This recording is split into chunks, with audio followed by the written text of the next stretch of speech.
Welcome to the Deep Dive. We're the show that takes source material, slices through it, and really tries to bring you the key knowledge and insights you can use.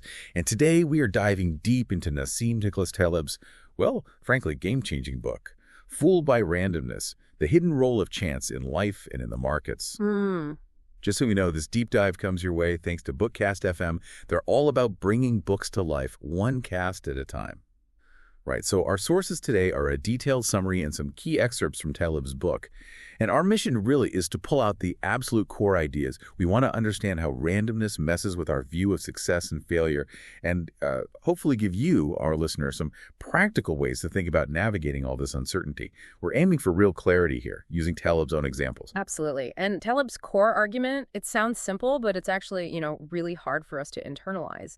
It's that so much of what we think is skill or genius or deep understanding, it's actually just random chance playing out. And we humans, well, we're just terrible at spotting it. Right. So that's the foundation, this constant misinterpretation.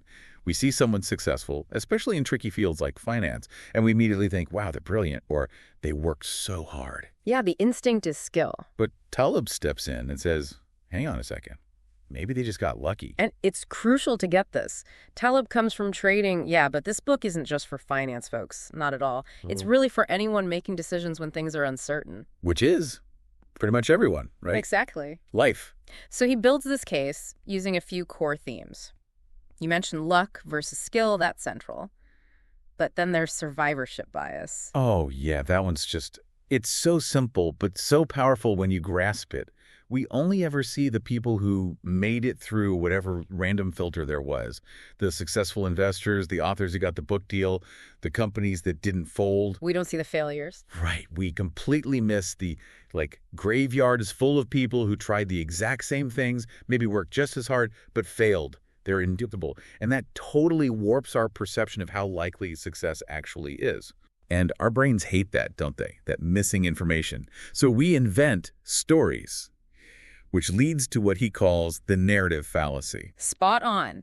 It's our deep-seated need to create these neat, tidy cause and effect stories to explain things, even if those things were just, random blips. We want it to make sense. And if we think we have the story figured out, then we start feeling like we're in charge. We think we understand it. That feeds into overconfidence, the illusion of control.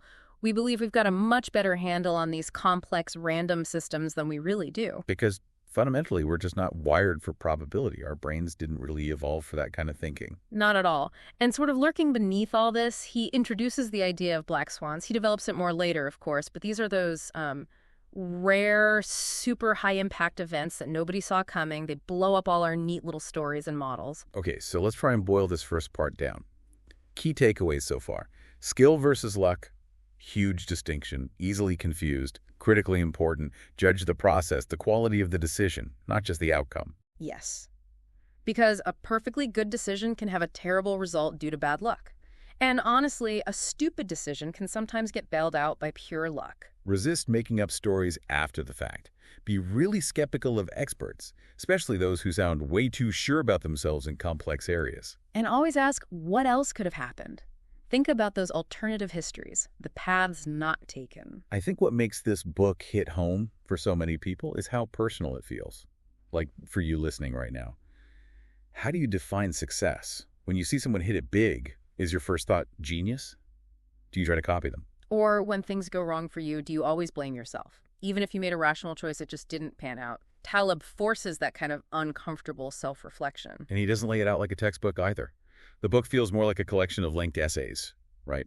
Pulling from history, philosophy, economics, stats, psychology, lots of stories. Exactly. It's very conversational in its own way. And he uses that character, Nero Tulip. Tell us about him. Right, Nero. He's basically Taleb's stand-in, this skeptical, thoughtful trader. He's the one who constantly sees the randomness that everyone else is ignoring or explaining away. Kind of the anti-Wall Street stereotype? Very much so. He contrasts sharply with those flashy, super confident types who might just be surfing a lucky wave. And Nero's lifestyle, it's deliberately modest, even though he's successful. It reflects his deep understanding that success, especially in markets, can be incredibly fragile. It could vanish. Okay, let's follow Taleb's structure then. Part 1. Solon's warning. He's signaling right away this is about deceptive results, and ignoring rare events, right? Yeah, the wisdom of Solon being, count no man happy until the end is known. Don't judge too soon. And chapter 1 kicks it off perfectly. If you're so rich, why aren't you so smart? Gets right to it. The message is clear. We confuse wealth, success with intelligence or skill when often it might just be luck. He even uses the term lucky idiots, which is provocative. Definitely provocative. But it forces the point. He contrasts those loud, rich traders with Nero's quieter way. And he flags our tendency for pattern recognition, seeing signals in what's really just random noise. And this chapter really hammers home that outcome versus process distinction. You simply cannot judge how good a decision was just by looking at the result. Absolutely. A well-reasoned bet based on the odds might lose. A crazy gamble might win big. Taleb puts it like this: one cannot judge a performance by the results, but by the costs of the alternative. What could have happened otherwise? He mentions traders whose amazing track records just disappeared overnight in a crash. Their skill was just temporary luck meeting hidden risk. Yeah, and he states it plainly. It is more random than we think. Not just a bit more random, but far more random. So the takeaway for you listening is constantly question that link between success and skill. In others, yes, but also in yourself. Look past the win or loss. Where the decisions sound, did you get lucky or unlucky? Okay, moving on to chapter 2. A bizarre accounting method. What's the bizarre method? It's our mental accounting. How we focus on, say, the profit we just made, but completely ignore the massive risk we took to get it, or the potential for future disaster lurking in the strategy. Okay, so this is where asymmetry comes in. Exactly. Asymmetric payoffs. You might have a strategy that makes small, steady profits, maybe 99 times out of 100, but that one time it fails, it wipes you out completely. That's the picking up pennies in front of a steamroller analogy he uses. That's the one. Lots of small wins, feels great, until you get flattened. That highlights the risk of ruin. Even a tiny chance of complete wipeout, if you keep taking the risk, makes ruin almost certain eventually. Survival, just staying in the game long term, that's the real sign of skill and uncertainty. Path dependency matters too, he says, like how you get your results. Critically, and don't be seduced by consistency. A strategy with smooth, stable returns might look safe, but it could be hiding enormous tail risk. He actually says a strategy that works most of the time is often more dangerous than one that has occasional bad years, because the bad years show you the risk. Right, like some complex financial products that look great until a crisis hits. So the actionable point for you is, look behind the headline number, the recent win streak. What risks were taken? Could one bad event erase everything? If yes, maybe reconsider. Chapter 3 then shifts to history. A mathematical meditation on history. A mathematical meditation. Sounds intense. Well, his point is about how we look back at history. We see it through this distorting lens of hindsight. Everything seems inevitable after it happened. The randomness gets completely written out of the story. That's hindsight bias, or the retrospective illusion. Once you know the outcome, it's hard not to see it as the only possible outcome. Exactly. But Taleb says we have to consider the counterfactuals, all those other things that could have happened but didn't. That's where the randomness was hiding. He's arguing against seeing history as purely deterministic. Chance plays a huge role. And this ties into silent evidence again. Absolutely. We build our histories around the winners, the survivors, the successful general, the inventor whose gadget took off. Their stories remain. We don't have the stories of the countless others who tried similar things and failed. Their evidence is silent. As he says, history is opaque. You see what comes out, not the script that produces events. Right. And I love his quote about heroes. Heroes are heroes because they are heroic in behavior, not because they won or lost. Focus on the quality of the action, the process, not just the lucky or unlucky result. So for you, the listener, when looking back, personally or historically, force yourself to think about what didn't happen. The paths not taken reveal the luck involved. Don't mistake chance for destiny. Okay, chapter 4 gets a bit fiery. Randomness, nonsense, and the scientific intellectual. Yes, this is where he takes aim at academics. Pretty directly, yeah. He critiques intellectuals who build these elaborate models, these theories about the world, but who often fail to truly account for randomness, partly because they might lack that hands-on real-world experience of dealing with deep uncertainty. He calls it epistemic arrogance. Thinking you know more than you do about complex systems. Right. And he's very skeptical of what he terms scientific nonsense, like studies that look rigorous but are built on shaky assumptions, or maybe they've just tortured the data until it confessed data mining, overfitting patterns that aren't really there. He seems to value the practitioner's messy wisdom, like Nero's, over clean theories that don't match reality. Definitely. And that's where his very provocative quote comes in. Academia is to knowledge what prostitution is to love. Okay, let's unpack that carefully. He's not literally calling academics prostitutes. No, it's hyperbole, classic Taleb. His point, I think, is that academic incentives, publish or perish, seeking status within a system can sometimes lead to work that's more about navigating the academic game than about a pure, maybe messy search for truth in the real, uncertain world. Just like prostitution commodifies something that in its ideal form is about genuine connection. It's a critique of the system potentially corrupting the pursuit. Got it. So the idea is focus on risks you actually grasp, rather than trying to perfectly model risks you don't truly understand. Precisely. It is much more sound to take risks you understand than to understand risks you are taking. Focus on the unknown. So the takeaway for you: be skeptical of expert claims, especially those sounding overly certain about complex things or lacking practical scars. Sometimes simple and robust beats complex and fragile. Chapter 5 is maybe the most famous concept, survivorship bias. Absolutely fundamental. It's the mistake of looking only at the survivors, the successes, and drawing conclusions from them without considering the usually much larger group that failed. Like he says, we see the winners and learn from them, while forgetting the large pool of losers. The failures are silent, invisible. It makes success look way more probable than it is. His analogy of the monkeys on typewriters is brilliant. Given infinite time and monkeys, one will eventually type Shakespeare by pure chance. We'd call that monkey a genius. Study its technique. Ignoring the quadrillions of monkeys typing gibberish, that genius is just an outlier produced by randomness and scale. Exactly. Or the Russian roulette player who survives 5 clicks. Seems skilled, but he's just lucky. Until he isn't. So for you, the actionable insight is critical. See a success story. Your first thought should be, okay, but how many didn't make it? What's the base rate here? Don't just copy the winner without understanding the odds they beat. Chapter 6 then goes into skewness and asymmetry. Right. Building on the earlier idea, he explains that real-world outcomes, especially in finance but also in life, often don't follow that neat symmetrical bell curve. They're skewed. Meaning the potential wins and losses aren't balanced. Yeah.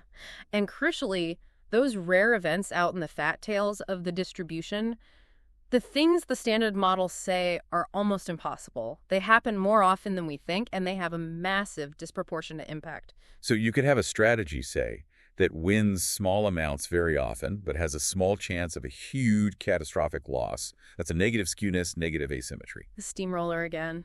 Frequent small gains, rare huge loss. And we have a psychological blind spot for this. We focus on what's most likely, the small win, not what's most impactful, the catastrophic loss. We're bad at intuiting fat tails. So Taleb argues for seeking positive asymmetry. Yes. Situations where your potential loss is capped, limited, but your potential gain is large, maybe even unlimited. He says asymmetric payoffs are the only ones worth pursuing when faced with uncertainty. So for you, understand the shape of the potential outcomes. Are you getting small rewards for taking on hidden catastrophic risk? If so, run away. Try to find situations where the downside is known and limited. And Chapter 7 tackles the problem of induction. This is a big philosophical one. Huge. Goes back to Hume.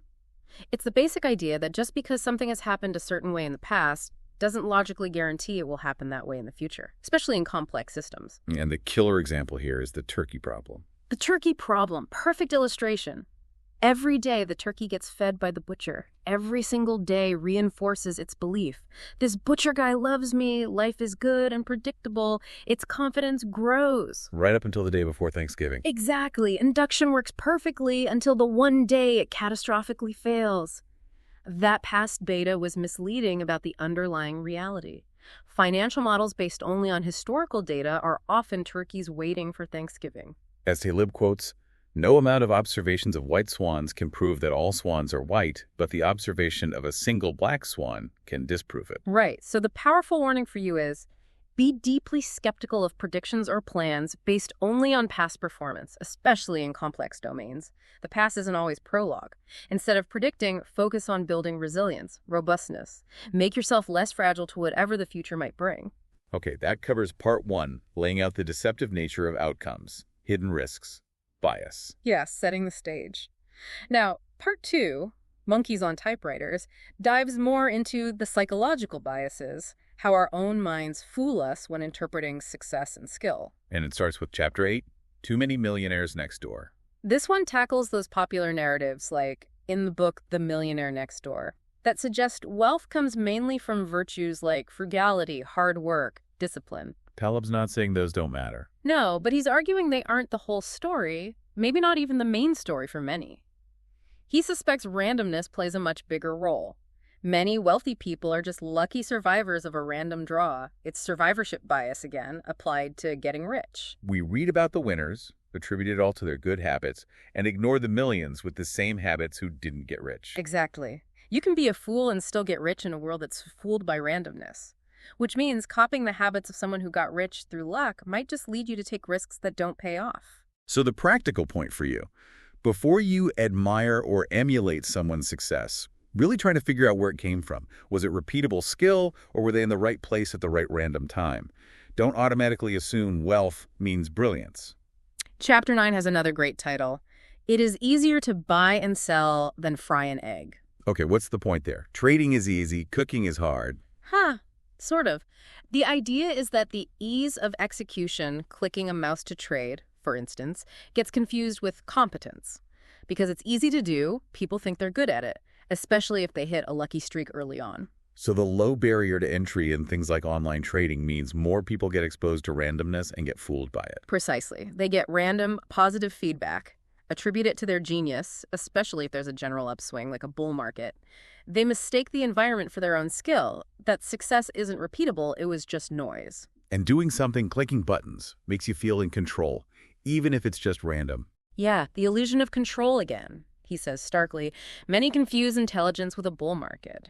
So the takeaway for you is, don't mistake ease of action for competence. Question your successes. Was it you or the situation? Sometimes the smartest move, the most skillful strategy is just patience.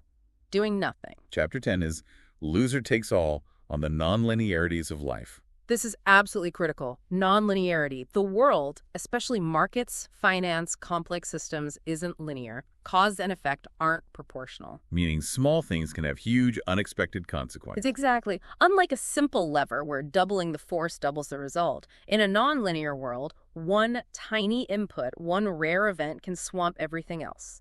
In a nonlinear world, one rare event can override all regular events combined. And this makes success incredibly fragile. Terribly fragile. You can build up steady gains for years looking like you're on a smooth path, but one encounter with a nonlinear shock, one fat tail event can wipe it all out. That's the loser takes all idea, not that a loser wins, but that you can lose everything. The chilling line, you only need to blow up once. That's it. And relying on averages is useless here. A good average return means nothing if one event takes you to zero, so the takeaway for you is huge. Prioritize avoiding ruin above all else. Build resilience. Focus more on surviving the worst case than optimizing for the average case, because the average won't save you from nonlinearity. Chapter 11 turns the lens inward. Randomness and our mind, we are probability blind. Yeah, this is about our cognitive machinery. Taleb argues our brains just aren't built for intuitive probabilistic thinking. We're pattern matchers from simpler environments. We didn't evolve to grasp distributions or rare events well. So we fall prey to all sorts of biases when facing uncertainty. All sorts. Seeing patterns in random noise, like traders seeing shapes in charts, or sports fans believing in a hot hand. The gambler's fallacy, thinking a coin is due for heads after tails. Recency bias, overweighting the latest information. And that narrative fallacy, again, we prefer a good story, even a wrong one, over acknowledging randomness because stories feel like understanding. Right. Our brains are not cut out for probability. We are deluded by patterns. So the advice for you is, know your mental limits. Don't automatically trust your gut feeling about probabilities. Question narratives. Try, consciously, to apply statistical thinking, even if it feels unnatural. As he says, if you see randomness and call it skill, you are deluded.